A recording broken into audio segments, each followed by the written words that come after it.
नमस्कार, KTV news में आपका स्वागत है। मैं हूं स्तुति और आइए एक नजर डालते हैं शहर की प्रमुख सुर्खियों पर।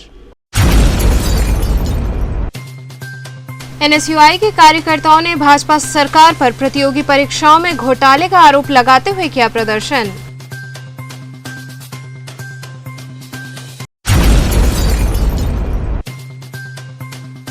कैंट थाने की पुलिस ने 3 अभियुक्तों को किया गिरफ्तार।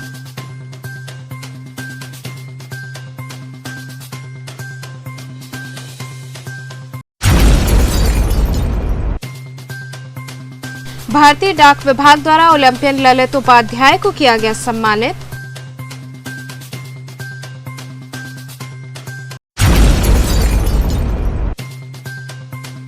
और वृंदावन धाम से आए संत रितेश्वर महाराज पत्रकारों से हुए रूबरू। और अब खबरें विस्तार से। NSUI के कार्यकर्ताओं ने भाजपा सरकार पर प्रतियोगी परीक्षाओं में घोटाले का आरोप लगाते हुए प्रदर्शन किया। BHU के सिंहद्वार पर NSUI के कार्यकर्ताओं और छात्र संघ के पदाधिकारियों द्वारा 2015 में AIPMT परीक्षा में घोटाला, 2018 में SSC CGL में घोटाला, 2019 में CA आंसर शीट घोटाला, 2020 में नीट काउंसलिंग घोटाला और अब JEE परीक्षा में घोटाले का आरोप लगाते हुए भाजपा सरकार के विरोध में प्रदर्शन किया गया।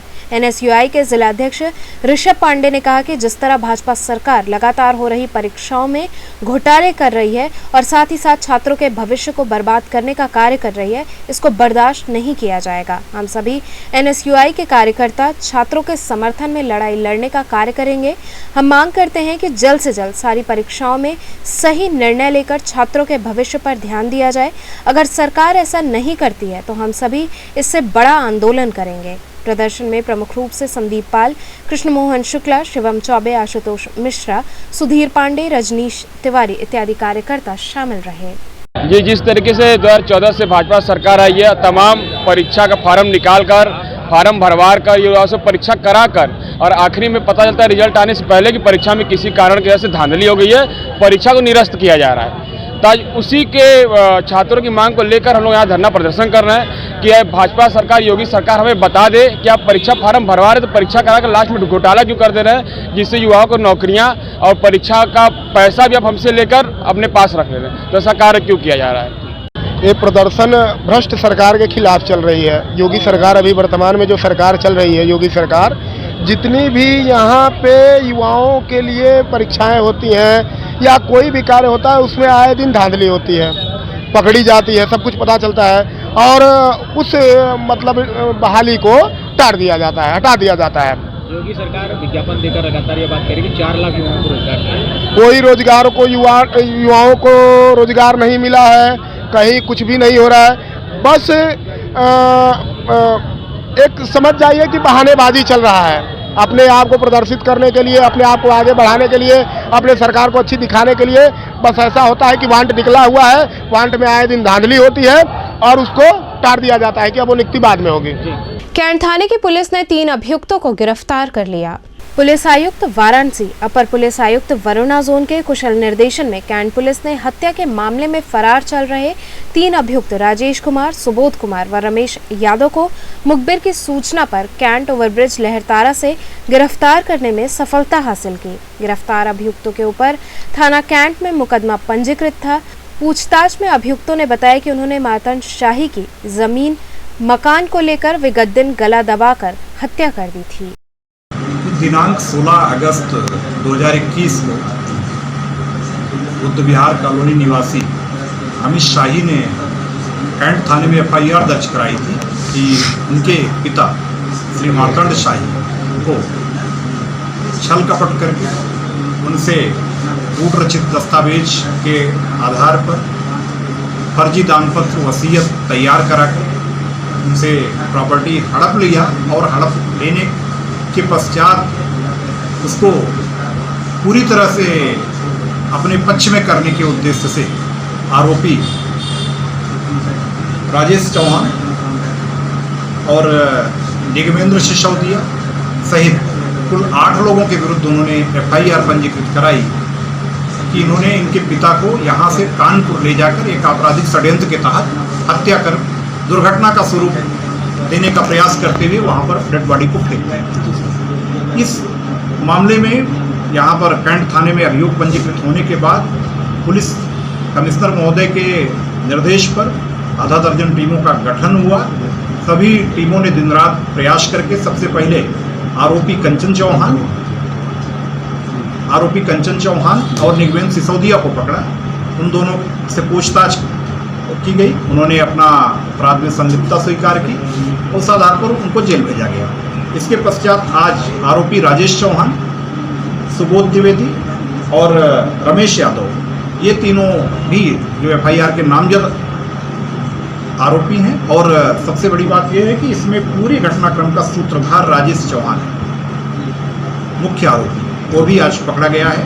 इन लोगों ने भी अपराध में अपनी संलिप्तता स्वीकार की है और इन्होंने पूरे घटनाक्रम का वर्णन किया है। इन्होंने बताया है कि चूंकि दानपत्र और वसीयत को जब हमने छल प्रपंच से अपने पक्ष में किया, कूटरचित दस्तावेजों के माध्यम से अपने पक्ष में किया, तो उसको परमानेंट स्वरूप देने के लिए, ताकि किसी भी रूप में दोबारा किसी अन्य को ये दानपत्र या वसीयत न की जा सके, इन्होंने एक योजना के तहत मार्तन शाही जी को कानपुर में 6 अगस्त की रात यहाँ से ले जा करके और 12 बजे रात के बाद यानी 7 अगस्त की भोर में वहाँ पर हत्या करके शव को सड़क के नीचे फेंक दिया। हत्या को आत्महत्या का स्वरूप देने के लिए इन्होंने परफेक्ट प्लानिंग अपनी तरफ से की। इन्होंने मृतक मार्तंड शाही के अपने थैली में एक कथित सुसाइड नोट, जो इनके द्वारा कूटरचित तरीके से लिखा गया था, जिसमें उनके अपने इकलौते पुत्र और भाई को अपने अवसाद का कारण मानते हुए उनको दोषी ठहराया गया था और ये कहा गया था कि इसके लिए पुलिस किसी अन्य को परेशान न करे। वो सुसाइड नोट उनकी थैली में छोड़ा। इसके साथ ही साथ इन्होंने एक बस का टिकट यहाँ से खरीद कर ले गए थे, जो बस यहाँ से कानपुर जानी थी। उद्देश्य यह था कि जिससे प्रतीत हो कि ये बस से कानपुर आए। उनके थैली में नींद की गोलियाँ, एक पूरे कह सकते हैं कि 10 का जो पैकेट था, उसमें से 8 गोलियाँ निकली हुई थी, 2 गोलियाँ बची थी, उनको भी रखा, जिससे ये लगे कि नींद की गोली खाने के बाद इन्होंने आत्महत्या की। इन्होंने पूरा अपनी तरफ से परफेक्ट प्लानिंग की। जैसा मैं पहले भी कह चुका हूँ कि बस क्योंकि बाया लखनऊ जा रही थी, वो इनको पता नहीं था बस का टिकट लेते हुए, और संयोग बस उसी दिन लखनऊ में खराब हो गई थी। इस चीज़ की पुष्टि वहाँ के आधिकारिक दस्तावेज से भी हुई है। और साथ ही साथ पुलिस ने एविडेंस कलेक्शन के क्रम में जिस गाड़ी से, ये इनोवा गाड़ी से यहाँ से कानपुर शाही जी को ले गए थे, उसके सारे टोल टैक्स से CCTV फुटेज भी प्राप्त किए। उसमें भी उनके खिलाफ एविडेंस मिले हैं जो उनके साथ लेके गए हैं। इसी फुल प्रूफ योजना के तहत कहीं CCTV में कैप्चर ना हो, इसीलिए इन्होंने उनके घर से उनको गाड़ी से नहीं लिया, बल्कि मंदिर के पास जहाँ पर CCTV कैमरे नहीं लगे थे वहाँ तक बुलाया, जिसमें मृतक श्री शाही रिक्शे से वहाँ तक अपने मंदिर के पास तक गए। इन्होंने उनकी जो करोड़ों की संपत्ति थी उसको कूटरचित दस्तावेजों के माध्यम से उनको अपने कह सकते हैं कि प्रभाव में लेकर ब्लैकमेल करके जिस रूप में भी हस्तगत करने का पहले प्रयास किया और काफ़ी हद तक उसमें सफल हुए। उसके पश्चात उसको परमानेंट स्वरूप देने के लिए उसको अंतिम वसीयत दानपत्र करने के क्रम में इन्होंने इनकी एक फुल प्रूफ प्लानिंग के तहत हत्या की। इस घटना का वर्कआउट पुलिस ने बहुत ही व्यावसायिक दक्षता से किया। सभी टीमों ने बहुत अच्छी इसमें मेहनत की। एडिशनल DCP प्रबल प्रताप, इंस्पेक्टर कैंट के साथ साथ जो हमारी क्राइम ब्रांच की टीम है, सर्विलांस की टीम है और जो ACP कैंट हैं, सब ने मिलकर बहुत अच्छे से काम किया। और इसके रिजल्ट के रूप में आप देख रहे हैं कि जो 8 नामजद अभियुक्त थे उनमें से अब तक पहले 2 नामजद अभियुक्त और आज 3 नामजद, यानी 8 नामजद अभियुक्तों में से 5 नामजद अभियुक्त अब तक गिरफ्तार हो गए हैं। इसके अलावा विवेचना के क्रम में 2 नामजद अभियुक्त, इन 8 नामजद अभियुक्तों के अतिरिक्त 2 अभियुक्त प्रकाश में आए। जो 2 अभियुक्त प्रकाश में आए उनमें से अखिलेश ठाकुर, एक अभियुक्त, वो पुलिस द्वारा गिरफ्तार करके पहले जेल भेजा जा चुका है। एक और प्रकाश में आया अभियुक्त बहुत जल्द ही पुलिस की गिरफ्त में होगा, ऐसा मेरे पूर्ण विश्वास है।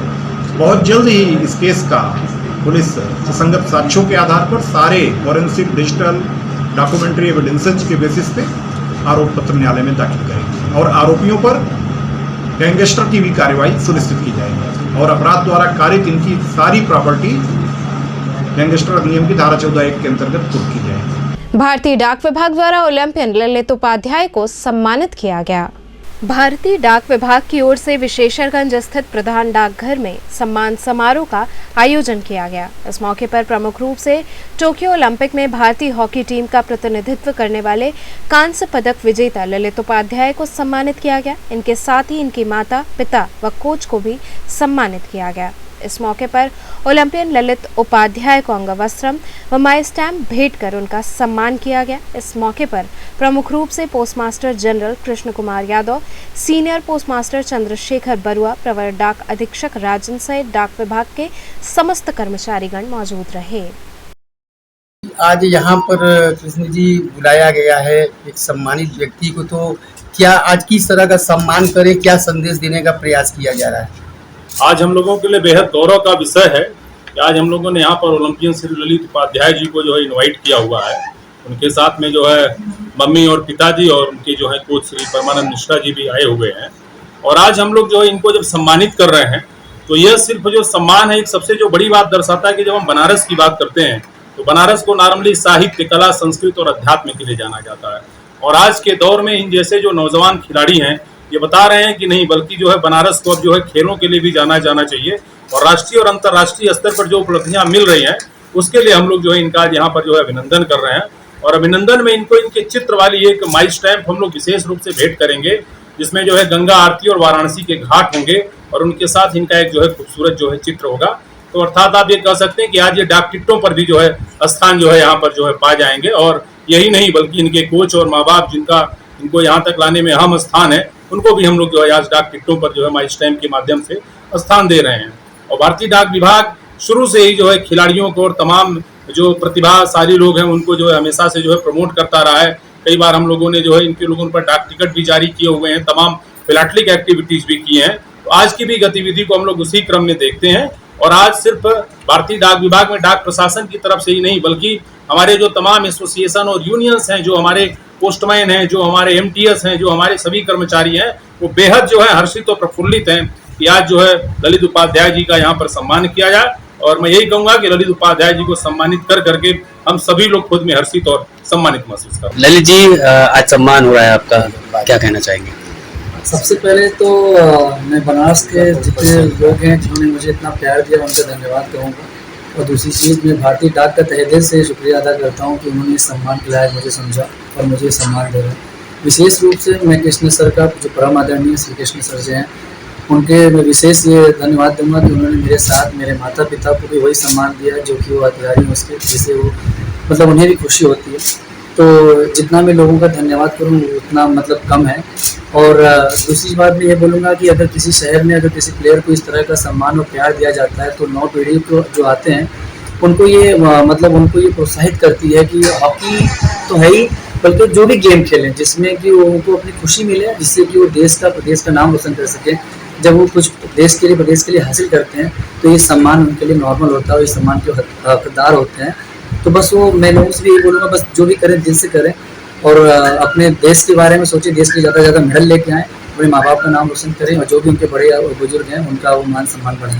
काशी से आप हैं, काशी में युवा जो है वो काफ़ी पिछड़ा हुआ है, प्लस ऐसे कुछ गेम्स हैं जिनको नेशनल लेवल या इंटरनेशनल लेवल पे तवज्जो नहीं दी जाती, उनके लिए क्या कहेंगे?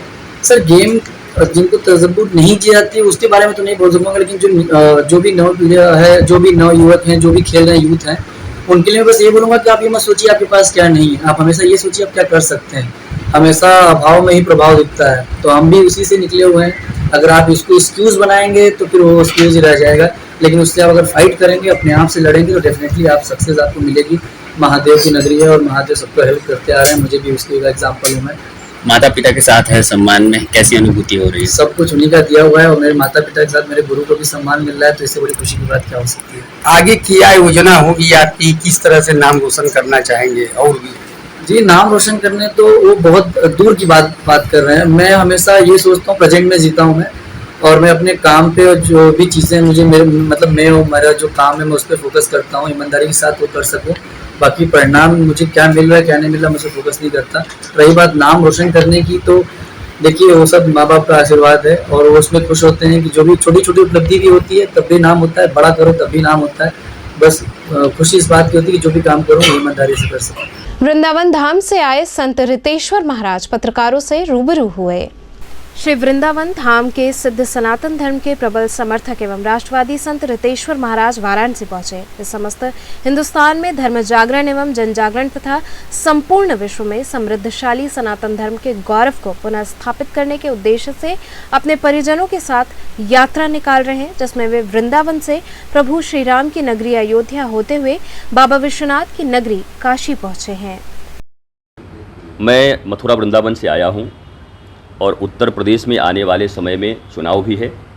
चुनाव की एक जन जागरण यात्रा भी इसको समझ लीजिए, क्योंकि जब मैं बाहर निकला हूं तो ये प्रश्न होता ही है कि आप बाहर निकले हैं, चुनाव का समय है, क्या आप चुनाव का प्रचार करने निकले हैं? तो मैं आपके कार्य को आसान कर देता हूं या जनता के कार्य को आसान। मैं मतदाता जागरण में भी हूँ और धर्म जागरण में भी। धर्म से लोग जुड़कर आनंदित हों जीवन में, ये हम जीवन भर करते हैं। इतने बचपन से जो हमारे गुरुजी ने कहा है तब से हम करते हैं। अभी विशेष एक समय है, 6 महीने के बाद चुनाव है। हम चाहते हैं कि मतदाता जागृत हों और एक अच्छी सरकार को चुनें। क्या लगता है आपको, कौन सी सरकार, अभी जो सरकार चल रही है क्या वो बेहतर नहीं है? नहीं, मैं ये नहीं कहता। मैंने ये कहा है कि पहले इस्तेमाल करो फिर विश्वास करो। मुझे लगता है यहाँ की जनता ने कई सरकारों को देखा है, जनता प्रबुद्ध है और मुझे जो बात कहनी होती है, मैं जब भागवत के मंच पर बैठता हूँ या रामायण के मंच पर बैठता हूँ, रामचरितमानस मर्यादा पुरुषोत्तम श्री राम की कथा है, जीवन में कैसे मर्यादित जीवन जीना चाहिए इसकी कथा उसमें बताई गई है, नीतियाँ बताई गई हैं, तो मैं वहाँ से बताता हूँ। लेकिन मैं एक मतदाता के तौर पर ये मेरा गोपनीय मत है और सारे मतदाता का मत गोपनीय है। वो गोपनीय रखने के लिए बहुत स्वतंत्र हैं, मैं भी स्वतंत्र हूँ। नहीं, आपने कहा ना कि पहले इस्तेमाल करो फिर विश्वास करो। जी, तो अभी तो इस्तेमाल किया आपने 5 साल। जी, इसके पहले भी इस्तेमाल किया मैंने। मैं वृंदावन में ही रहता हूँ, इसके पहले भी किया, इसके पहले भी किया, इसके पहले भी किया। मैं 50 साल का हूँ। तो मैंने कौन सी सरकार आपको बेहतर लगी? मुझे जो सरकार बेहतर लगती है मैं उसको मतदान करूँगा, उसको वोट दूंगा। अभी देश में किसान आंदोलित हैं, महंगाई है, तो क्या लगता है, क्या इस पे किसानों का जो मत है जो आपके लिए क्या कहेंगे? देखिए, देश के जो किसान हैं और किसानों की कोई समस्या है, उस समस्या का निदान न हो ऐसा कौन चाहेगा? जिन किसानों के द्वारा उत्पन्न किए हुए अनाज को हम खाते हैं तभी हम सन्यासी हैं, हम भी रोज़ वही खाते हैं। तो उनके जीवन में अगर कोई समस्या है, उस समस्या को सरकार और मिलकर वार्ता करके हल करेंगे। आंदोलन के द्वारा बड़ी बड़ी चीज़ों का हल हुआ है। ये देश भी आंदोलन से आज़ाद हुआ है। तो आज आंदोलन हो रहा है, आंदोलन के बाद वार्ता होगी, वार्ता में जो श्रेष्ठ चीज़ होगा वो निकल के आएगा, किसानों के लिए अच्छा निकल के आएगा। आंदोलन में आपका समर्थन है? किसानों के साथ इस देश का प्रत्येक जवान और प्रत्येक नागरिक खड़ा रहता है। मुख्यमंत्री योगी आदित्यनाथ ने विश्वनाथ कॉरिडोर का निरीक्षण कर कार्य नवंबर तक पूर्ण करने का निर्देश दिया। प्रधानमंत्री के संसदीय क्षेत्र में पिछले काफी वर्षों से विश्वनाथ कॉरिडोर का कार्य चल रहा है, जिसको लेकर प्रधानमंत्री नरेंद्र मोदी व मुख्यमंत्री योगी आदित्यनाथ लगातार अपने हर दौरे पर निरीक्षण करते आ रहे हैं। रविवार को अपने 1 दिवसीय दौरे पर काशी पहुंचे मुख्यमंत्री योगी आदित्यनाथ ने संबंधित अधिकारियों को स्पष्ट दिशा निर्देश दिया और कहा कि हर हाल में नवंबर तक विश्वनाथ कॉरिडोर का कार्य पूरा कर लें। विश्वनाथ कॉरिडोर के सचिव ने मीडिया से बात करते हुए बताया कि इस कॉरिडोर का कार्य हम लोग नवंबर तक पूरा कर लेंगे। वहीं पर्यटन अधिकारी कृतिमान श्रीवास्तव ने बताया कि विश्वनाथ कॉरिडोर के बनने से पर्यटक काफी बढ़ेंगे। बाबा विश्वनाथ की नगरी में ये काफी स्वागत योग्य कार्य हो रहा है, जो कि नवंबर तक पूर्ण हो जाएगा। सर, बात की जाए कॉरिडोर बन रहा है, विश्वनाथ कॉरिडोर बन रहा है, इसके पर्यटक पे कितना वो होगा? जी, माननीय प्रधानमंत्री जी के आशीर्वाद से जो ये स्कीम मिली है, मुख्यमंत्री जी लगातार इसका निरीक्षण करके वो सच पूरा करा रहा है। और ये भी कहना है कि जिला प्रशासन जैसा कि मंडल सब इसको daily day to day monitor करके सच पूरा करा रहा है। इसका पर्यटकों में बहुत अच्छा संदेश जाएगा। जो पर्यटक आते थे पहले, एक गैया थी बाबा का तो कृपा सबके थी और उन तक जाने का सबकी इच्छा बहुत अच्छी रहती थी, लेकिन जब सुकून से दर्शन मिलता है तो लोग बड़ा अच्छा एक्सपीरियंस लेके जाते हैं। अभी लोग इसको एकदम से आते हैं, जो बहुत दिन बाद हम लोग को बोलते हैं बड़ा अच्छा काम है। तो सरकार द्वारा जो ये काम किया गया है, सरकार को हुआ है, इसका एक्सपीरियंस बहुत ही अच्छा जाएगा पर्यटकों में। और एक ये पूरे अब लोग वहाँ पे लोग दर्शन करने के जाते थे और दर्शन करने के बाद आते थे, वहाँ रुक भी सकते हैं, वहाँ के बारे में और आराम से जान सकते हैं और जान सकते हैं। और इसको नदी से भी जोड़ा जा रहा है, गंगा जी से भी सीधे जोड़ दिया जा रहा है। और हमारा क्रूज़ भी चल रहा है।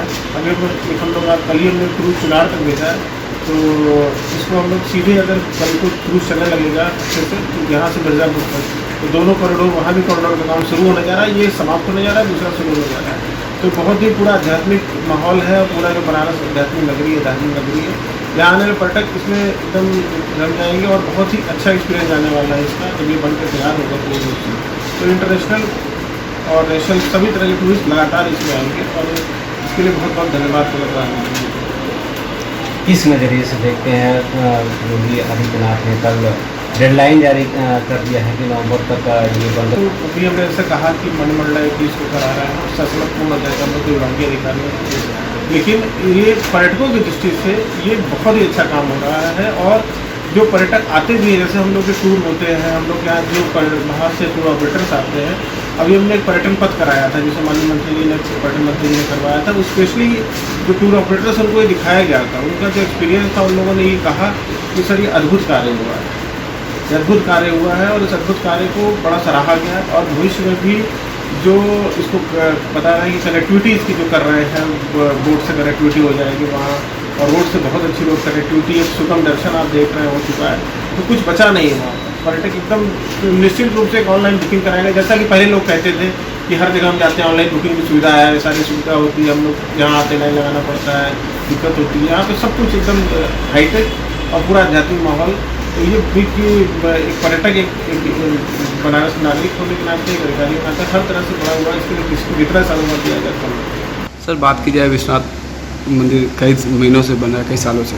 कल जो है योगी जी ने एक फरमान जारी किया है, नवंबर तक का डेट दिया है, क्या है, कैसे पूरा कर पाएंगे सर? आज श्री काशी विश्वनाथ सौंदर्यीकरण विस्तारीकरण परियोजना वो अपना गतिमान है। वर्तमान में लगभग 67% कार्य हो चुका है और कार्य तेज़ी से चल रहा है। हम लोगों की पहले की जो तय समय सीमा है वो 29 नवंबर है, और तय समय सीमा पे हम लोग कार्य करने के लिए कटिबद्ध भी हैं, समय से वो कार्य करेंगे।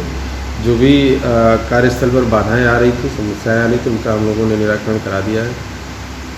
इसके अलावा जो छोटी मोटी समस्याएं आ रही, उनको प्रतिदिन के हिसाब से हम लोग उनका निराकरण कराते हैं बैठ करके। और कार्यदायी जो एजेंसी है वो भी पूरी तरह से उसको हम लोगों ने कर रखा है, निर्देशित कर रखा है कि तय समय सीमा पर कार्य करें। साथ ही साथ आप स्वयं देख रहे होंगे कि वर्तमान में जो है वो धाम है पूरा बन रहा, उसका स्वरूप भी निकल करके सामने आने लगा है, कई माध्यमों से आपने भी देखा होगा।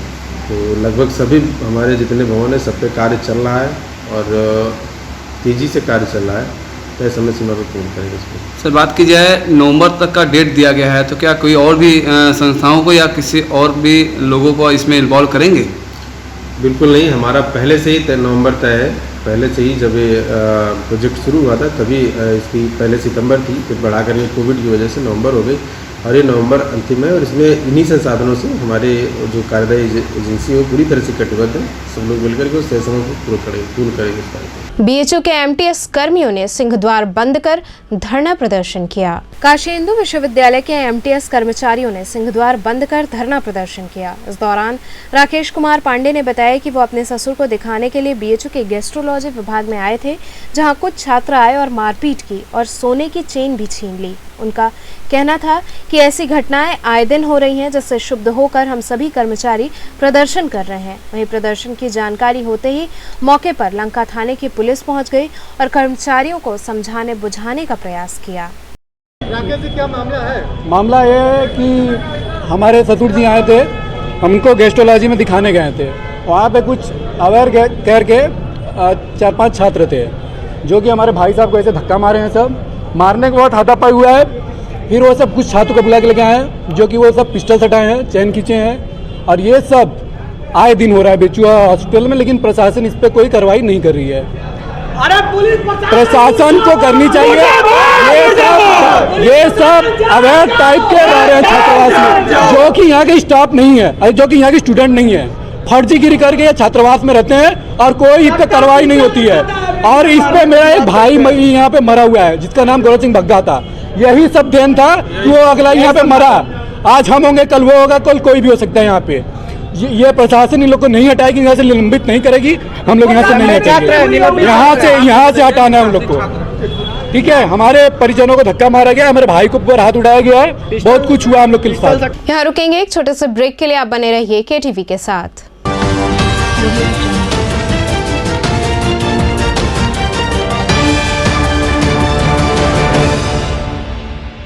खबरों से जुड़े रहने के लिए हमारे चैनल KTV वाराणसी को सब्सक्राइब करें और लेटेस्ट अपडेट्स के लिए बेल आइकन को प्रेस करें।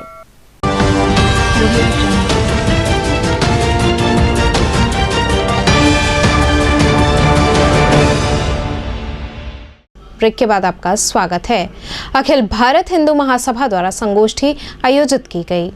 अखिल भारत हिंदू महासभा द्वारा लंका स्थित एक होटल में संगोष्ठी आयोजित की गई। इस दौरान उपस्थित संत समुदाय ने अपने अपने विचार व्यक्त किए। इस मौके पर प्रमुख रूप से प्रदेश अध्यक्ष संत प्रकोष्ठ बाबा महादेव, पूर्वांचल महिला अध्यक्ष सरोजनी महापात्रा, पूर्वांचल अध्यक्ष श्रीकांत पांडे, कार्यकारी अध्यक्ष सुनीता अग्रवाल सहित कई लोग मौजूद रहे। डॉक्टर अंजनी कुमार दत्ता ने पत्रकारों से रूबरू होते हुए न्याय की गुहार लगाई।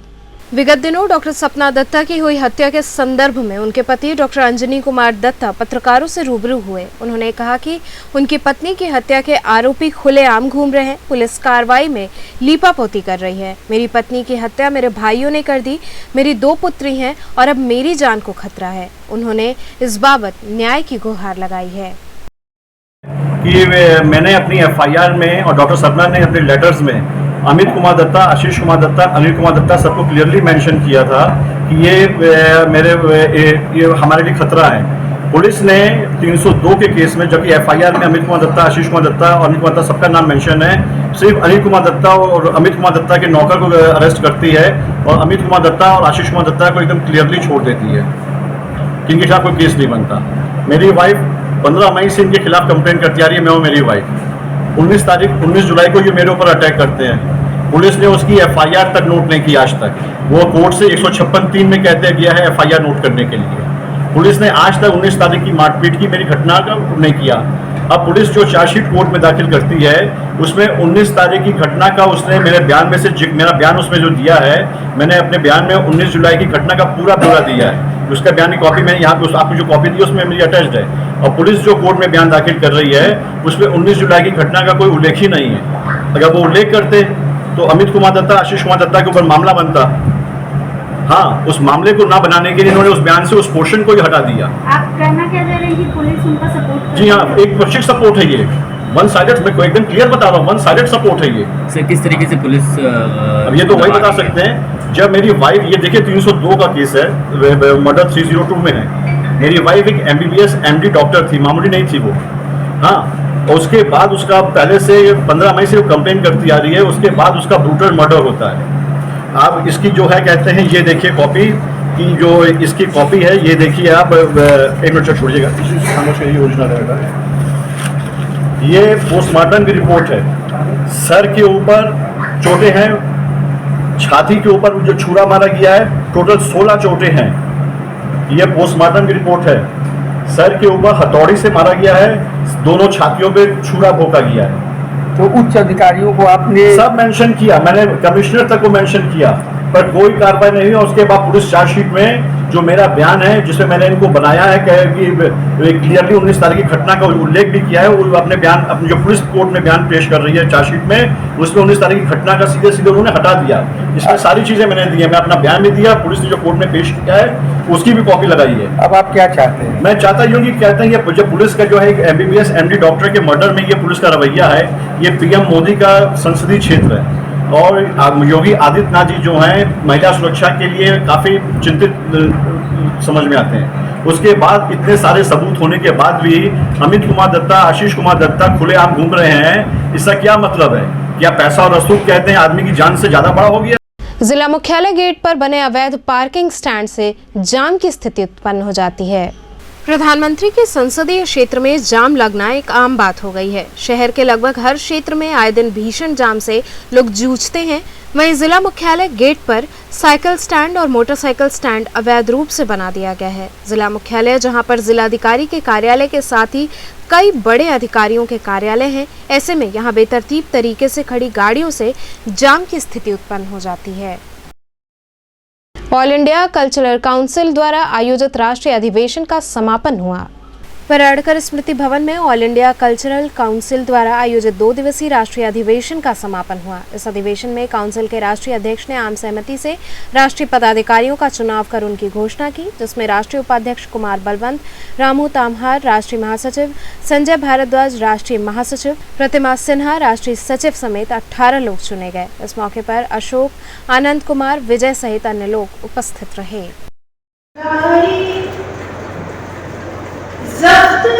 की हद से गुजरा होगा शामे अलम और दर्दे जुदाई, ज़ब्त की हद से गुजरा होगा, तब कहीं आंखें छलकी होंगी जब कोई तारा टूटा शामे अलम।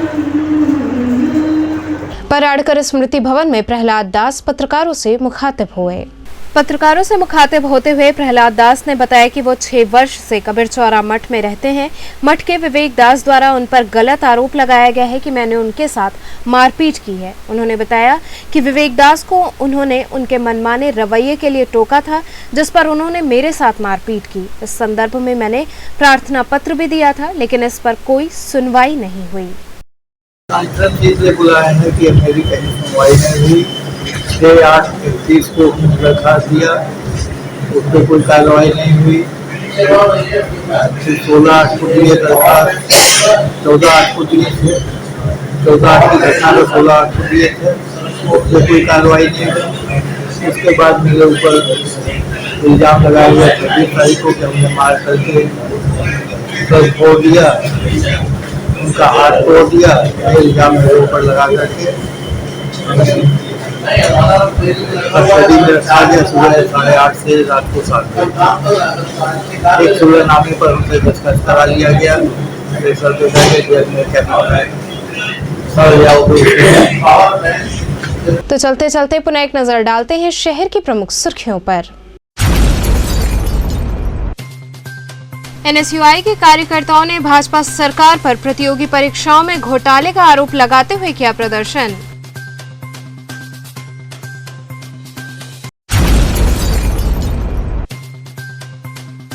कैंट थाने की पुलिस ने 3 अभियुक्तों को किया गिरफ्तार।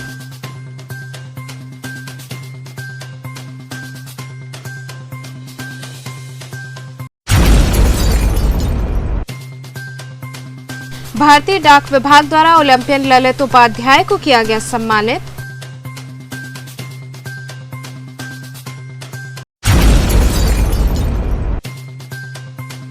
और वृंदावन धाम से आए संत रितेश्वर महाराज पत्रकारों से हुए रूबरू। तो ये थे आज के समाचार। कल फिर होगी मुलाकात, तब तक के लिए नमस्कार।